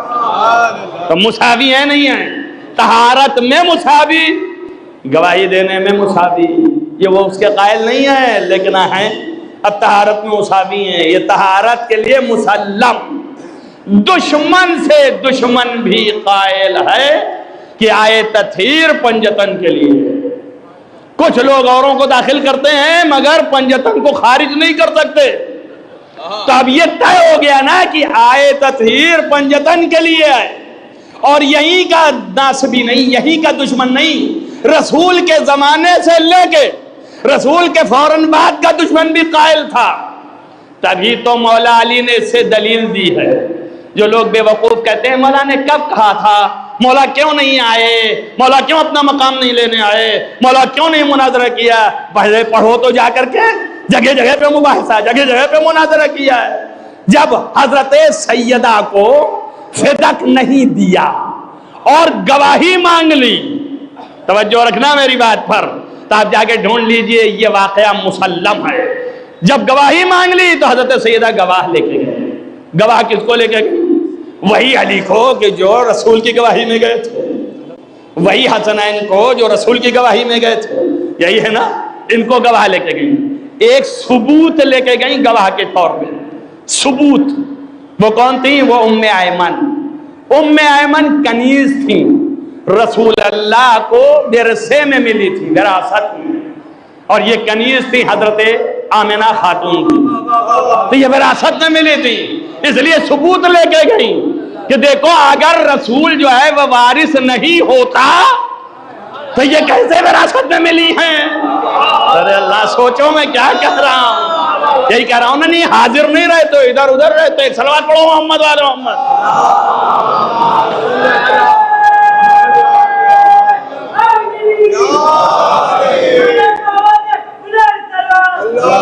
وراثت میں لے کے، ثبوت کے لیے کہ وراثت لیتے تھے کہ نہیں لیتے تھے، اگر نہیں لیتے تھے تو یہ آئیں کیسے، رسول نے خریدا تو نہیں ہے۔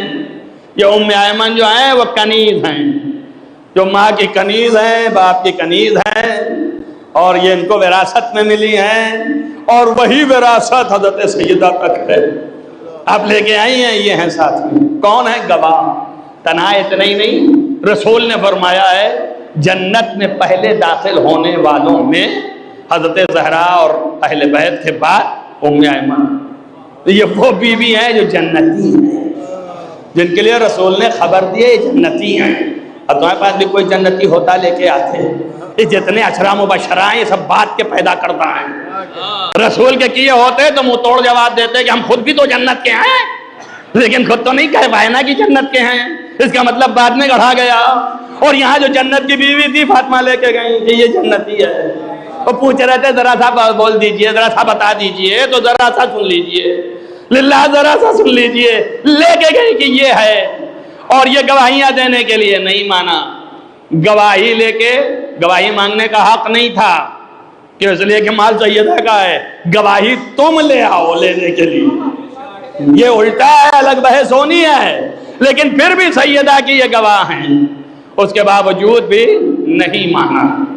اب سنیے مولا علی کو یاد رہے آیت تطہیر، آیت تطہیر کس کے لیے ہے؟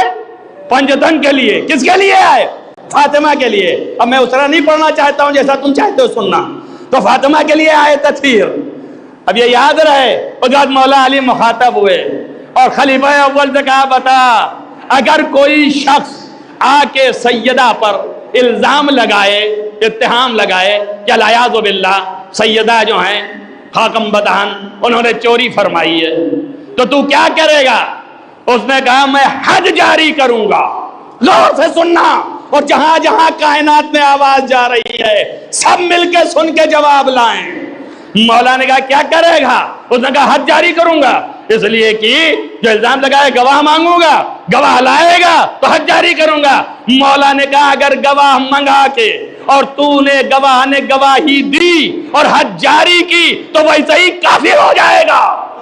توجہ رکھیے آپ، ویسے ہی کافر ہو جائے گا۔ اس نے آگے بھاڑ کے دیکھا، کہا یعنی آپ کیا کہہ رہے ہیں؟ کہا اس لیے کہ جسے اللہ نے گواہی دی ہے کہ یہ پاکیزہ ہے، اس کے خلاف دوسرے کی گواہی کیسے قبول کرے گا؟ سمجھ میں آ گیا ہے تمہارے دم؟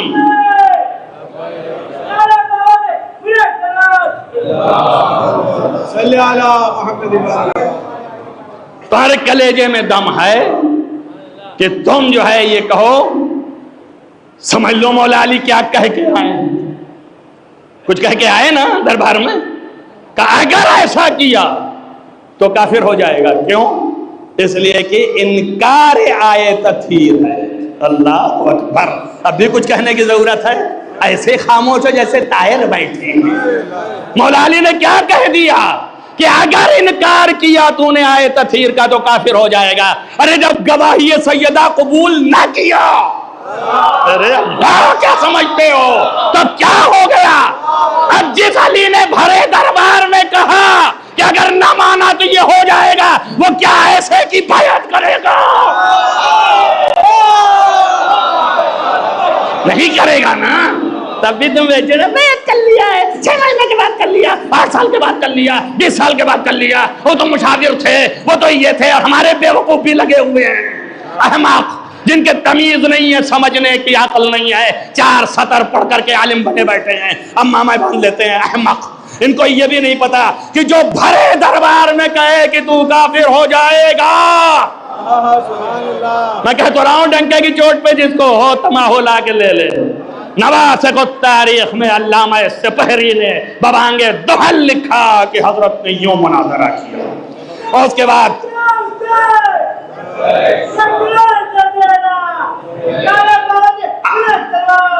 اب ثقیفہ اور ضعیف و سقیف ذہن جو ہے وہ یہ کہتا ہے کہ پھر کیا ملا؟ کیا نہیں ملا نا. ارے ملا نہ ملا سے بحث تھوڑی نہ ہے، بحث اتمام حجت سے ہے. تو یہ نہ سمجھیے خالی زہرا بولتی رہی.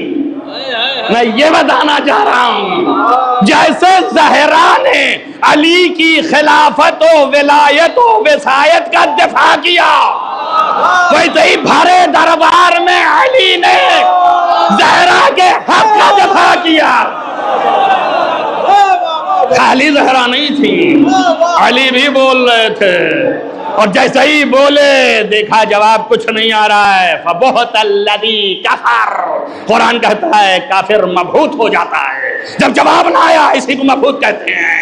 جیسے ہی جواب نہ آیا آپ نے ہاتھ پکڑا اور کہا بس چل دیجئے یبنت رسول اللہ، اب یہاں رہنے کی ضرورت نہیں ہے. بس بیوی جب چلی تو قدم لڑکھڑا ہے. عزیزو ختم مجلس کر دیا پھر انشاءاللہ. جیسے ہی آگے بڑھی قدم لڑکھڑا گئے، مولا کے کندھے پہ اپنا سر رکھ دیا اور قدم اب اٹھ نہیں رہے تھے. میں تو نہیں کہوں گا بی بی آج سے 10 بجتا گزارش ہے، کچھ اور تو نہیں ہوا نا؟ آپ کے دعوے کو ٹھکرا دیا، جو ٹھلا دیا ظالموں نے.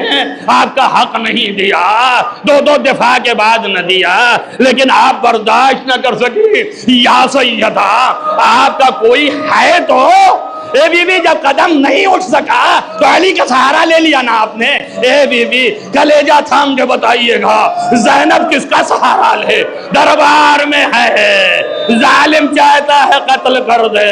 سیدہ کی جائی زین العابدین پہ چھائی، آواز یزید جب تک زینب زندہ ہے.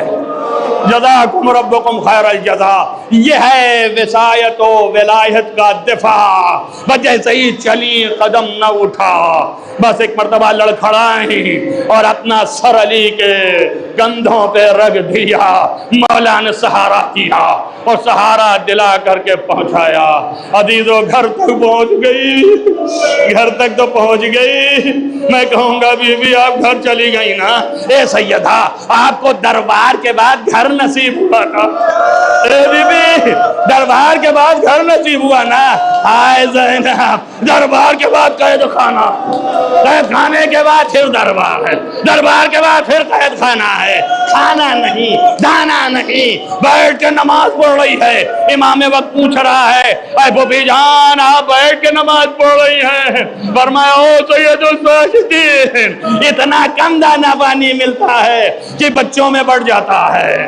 عزیزو خود نہیں کھایا، طاقت نہیں رہ گئی، اس لیے نماز ادا کر رہی ہیں شب کی تو بیٹھ کر کے پڑھ رہی ہیں. تبھی تو ہمارے اور آپ کے امام زمانہ نے سلام کیا اور کہا سلام ہو میرا اس پھوپھی پہ جس نے بنی ہاشم ظالم کے یتیموں کو پال دیا۔ جزاکم ربکم خیر الجزا۔ یہ ماں کی اب تو سمجھ میں آیا نا آپ کو کہ ہم جائیے زہرا کہتے ہیں، زینب کو ثانیہ زہرا کیوں کہتے ہیں، ماں جائی کیوں کہتے ہیں؟ اس لیے کہ ماں کا حق ادا کیا، جو ماں ہوتی کرتی وہ زینب کر رہی ہے۔ سیرت زینب تکمیل سیرت سیدہ ہے، بہت بڑا کمال ہے یہ۔ آپ ملاحظہ کریں حضرت زینب کی سیرت تکمیل سیرت سیدہ ہے۔ عزیزو اب گھر میں گئی تو روایات بتاتی ہیں کہ بستر پہ سیدہ لیٹ گئی اور صرف باپ پہ رونا شروع کر دیا، دن رونا رات رونا۔ ہاں بس عزیزو اتنا پوچھ لوں بی بی سے، آواز آئی کہ یا علی اپنی زوجہ سے کہیے رونے کا وقت معین کریں، یا دن میں روئیں یا رات میں روئیں، اس لیے کہ ہمارے امور میں خلل واقع ہوتا ہے۔ ہاں بھائی دن میں روئیں وہ وقت معین کریں تو ہم برداشت کر لیں، رات میں روئیں وہ وقت معین کر لیں تو برداشت کر لیں گے، لیکن اگر رونا دن بھر ہے تو کہیں اور جا کے روئیں، کہیں اور جا کے گریہ کریں۔ حضرت سیدہ نے طے کیا رات میں گھر میں اور دن میں باہر۔ باہر کہاں جائیں؟ جنت البقیع کے پاس ایک درخت تھا، وہاں بیٹھے روتی تھی۔ ایک جگہ معین کر لیا نا۔ آج آپ پوچھتے ہو نا کہ اپنے گھر میں بھی کرتے ہیں مجلس، گھر میں بھی روتے ہیں مجلس کر کے، اور ایک جگہ بھی معین کیا جہاں بیٹھ کر کے روتے ہیں حسین پر۔ یہ وہی سیرت سیدہ ہے، ایک جگہ معین کر لے گا یہاں پہ روئیں گے۔ عزیزو اب رونے کا طریقہ ہوتا ہے، اب لکھا یہی روایتوں میں ہے کہ جب دن میں امور خانہ داری سے فارغ ہو جائیں تو کسی طرح اپنے کو سنبھال کر کے وہ جگہ پہ جانے لگے۔ جب جانے لگے تو دو بچے ہاتھ پکڑ لیتے تھے، بچیاں ساتھ ہو جاتی تھی۔ میں ہاتھ جوڑ کے کہوں بی بی آپ جائیے اور آپ روئیے، اس لیے کہ آپ کا باپ مر گیا ہے، آپ کا بابا چلا گیا ہے، آپ غمزدہ ہیں، اے سیدہ جائیے روئیے مگر بچوں کو نہ لے جائیے۔ جب نہیں جواب میں کہ ہر ایک کے رونے کا الگ طریقہ ہے۔ جب سیدہ جائیں گی تو پکاریں گے اے بابا آپ کدھر ہیں بابا، یہ ظالمین کیا ظلم کر رہے ہیں؟ تو چھوٹے چھوٹے بچے کہیں گے نانا ارے اٹھیے آئیے ہمارے مظالم کو دفاع کیجئے۔ جب چار مل کے ساتھ روئیں گے تو یہ پانچ جب گریہ کریں گے تو مجلس برپا ہو جائے گی۔ عزیزو رسول کے مصائب پڑھ پڑھ کر کے سیدہ اپنے بیان سنا سنا کر کے گریہ کرتی رہیں گی۔ میں پھر بھی کہوں گا بی بی رات میں آ کے گھر پر روتی تھی، مگر ایک چیز بتائیے گا جب دن میں گئی رونے تو کوئی بولا نہیں؟ بولا نا، جب طے ہو گیا تو نہیں بولا نا، پہلے تو منع کیا لیکن جب طے ہو گیا تو نہیں بولا نا، آپ روتی رہی نا، رات میں آئی گھر میں روئی، کوئی بولا کوئی نہیں بولا نا، ہاں کوئی بولا نہیں بولا نا، آپ تو روتی رہی نا بی بی، آپ گریہ کرتی رہی ہے سیدہ۔ آپ 18 برس کی تھی، ذرا انصاف سے بولیے 5 برس کی بچی جب قید خانے میں گریہ کرے، ارے تو کبھی شمر آ جائے، کبھی ظالمین آئے، کبھی دروغے زندان آئے، کوئی مشکے دبائے کوئی تماچے مارے، اور اگر باپ کو یاد کرے عزیزو یہ قید خانہ تھا، شب کی تاریکی میں روئے، اور اگر باپ کے سامنے آئے تو سیدہ جب قبر کے قریب جائیں تو آواز دیتی تھی یا بتا صبت علیہ مصائب، اے بابا مجھ پر مصائب ٹوٹ گئے، اے بی بی آپ نے جیسے ہی گریہ کیا رسول کی قبر کے سامنے کسی نے تماچا تو نہیں لگایا۔ ارے سکینہ جب اپنے باپ کی میت سے لپٹی تو ظالم نے مشکے دبائے، تماچے مارے، زینب نے پکار کے کہا اے ظالم ارے یہ بچی یتیم ہے، رسول نے کہا یتیموں پہ تماچے نہیں لگاتے، ارے یتیم رسول کو نہیں چھوڑا تو یتیم حسین کو کیسے چھوڑا؟ سيعلم الذين ظلموا أن ينفذوا اللهم إني أسألك بحق فاطمة وأبيها وبالها وبنيها وسر المستودع فيها أن تصلي على محمد وآل محمد۔ بارے تجھے واسطہ ہے محمد وآل محمد کا معبود، گناہان کبیرہ و صغیرہ عفو فرما۔